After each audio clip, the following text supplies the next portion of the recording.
88 miles per hour.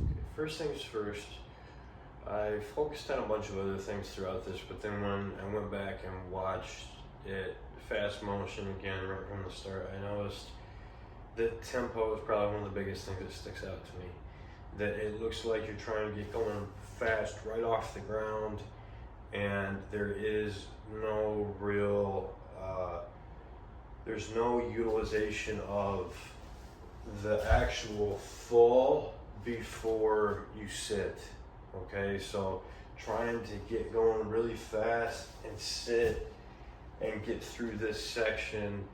I'm not saying it should be slow, but the tempo should build. It should be relaxed, and I'm trying to feel the fall, okay, from counter rotation, from the hips turning sideways.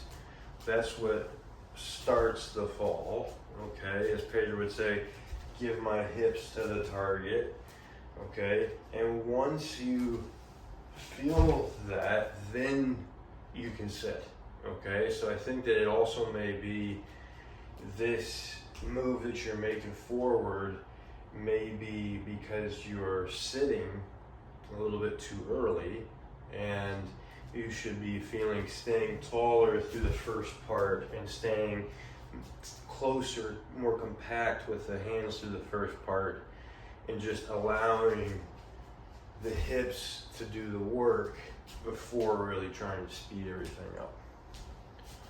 Mention it yourself. You can see that as you're breaking your hands, you're getting your chest, we'll call it a false hinge, okay? Where you're, instead of my head staying anchored kind of over my heels, and this being the thing that works back, very similar to how you would set up for a deadlift, that the shins stay vertical, they don't push out, or I don't stiff-legged deadlift like this right here. I'm actually going to allow my pelvis to move back, okay? And in doing so, if I can anchor my head and allow my pelvis to move backwards, that's the hinge really that I'm looking for.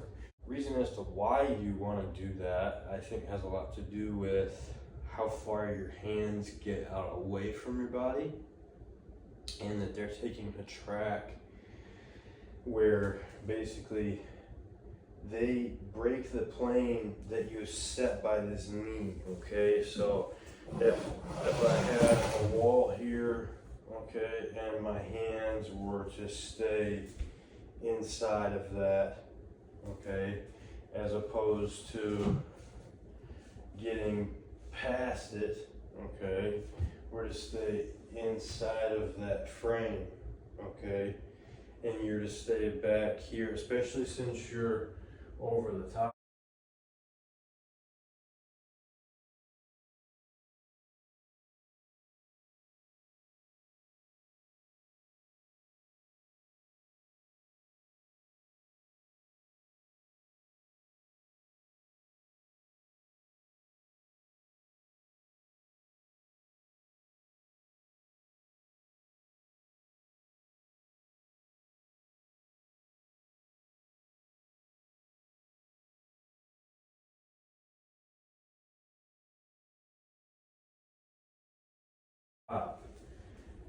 I want less of this hinge and more of this hinge, okay, where I'm setting my plane.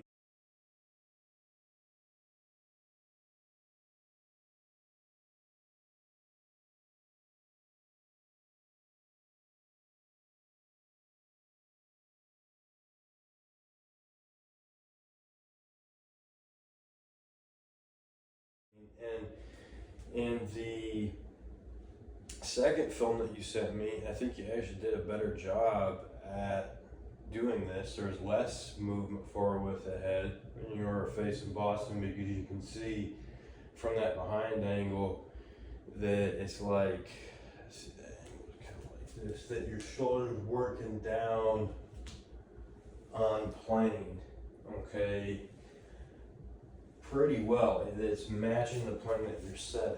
So I think really the only thing that has you is forcing you to have to side bend later on is the fact that you are not keeping things tight enough to your body initially, that the hands are getting too far out here, and you're really only doing this with your head and chest because you want to feel a stretch, right? Because this stretch is powerful. It's a powerful feeling, and it's something that we've got to have in order to release that stretch across the chest through the release point, right? So that's really the power position that you're seeking is the stretch that you're getting, okay, from this.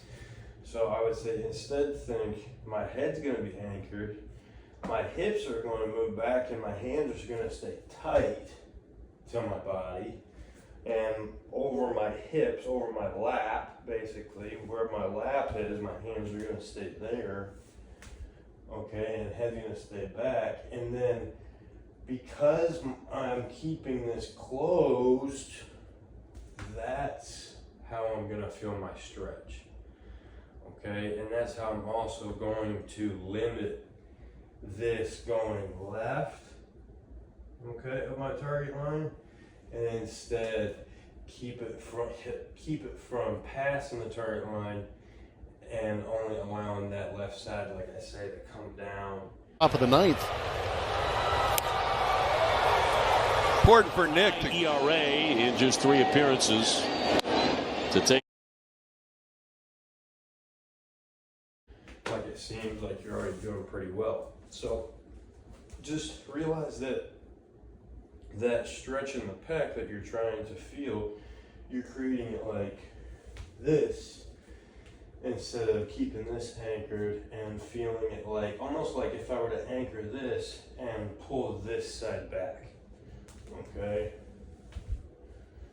That this is the side that's counter rotating, and this is almost staying fixed in space, or fixed, moving along that target line.